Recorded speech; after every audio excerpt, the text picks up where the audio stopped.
सीतापुर मिल मालिक और बड़ कुटुरु फैक्स अधिकारी मधुचंद्रिका हरड़घड़ा चाषी धान बिक्री को नहीं असंतोष चाषी राजरास्ता अवरोध।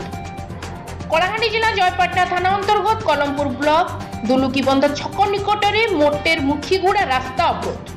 सूचना अनुसार बड़ कुटुरु फैक्स दुलुकीबंध मंडी आज खरीफ धान संग्रह बंद हम किंतु 9 जन चाषी 576 क्विंटल परचेज बिक्री हो पारि नाही, जहा द्वारा राजरास्ता अवरोध करिसंती असंतोष चाषी।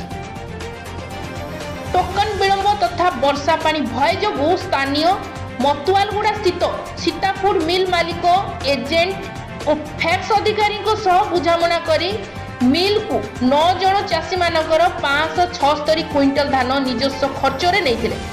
वर्तमान टोकन न आसिबारु उक्त मिल मालिक परचेज करने को मना करछथि। ए नहीं फैक्स अधिकारी को चाषी जोगाजोग कले से मध्य जानी नहीं बोली कहिसंती। तेबे ए संपर्क में चाषी माने जिलापाल और जोगान अधिकारी को अभियोग करथिले किंतु कौनसी सुफल मिली नहीं बोली अभियोग होइछि। घटनास्थल में जयपाटना पुलिस पहुंची चाषी आलोचना चलाइथिबा बेले कौनसी उपरिस्थ अधिकारी पहुंची नाहंती।